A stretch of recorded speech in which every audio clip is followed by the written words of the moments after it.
Welcome and thanks for joining us on Real Investment News for your mid-afternoon market report. I'm your host, Carla Fakar. With all of the focus on the government standoff and another shutdown just 2.5 weeks away, one of the biggest financial headlines of the week is getting buried. We're talking about President Trump's decision to slap a 30% tariff on imported solar panels and an increase in taxes of up to 50% on imported washing machines. The decision on solar panels comes after the U.S. International Trade Commission reported that imported panels were actually hurting American manufacturers. But when it comes to high tariffs like this, does the U.S. really come out ahead? Perhaps the most famous example is the, anyone? A tariff bill, the Hawley-Smoot Tariff Act, which anyone raised or lowered? Yes, we're talking about the Smoot-Hawley Tariff Act in 1930.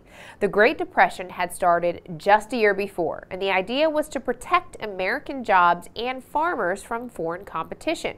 Tariffs on thousands of products were raised, an average of 20%, and historians note it seemed to work for a while. Factory payrolls, construction contracts, and industrial production all jumped, but the tariffs prompted retaliation from other countries who imposed some of their own. Global trade dropped around 30%, and in the U.S., the 8% unemployment rate jumped to 16% and then 25% in just 3 years.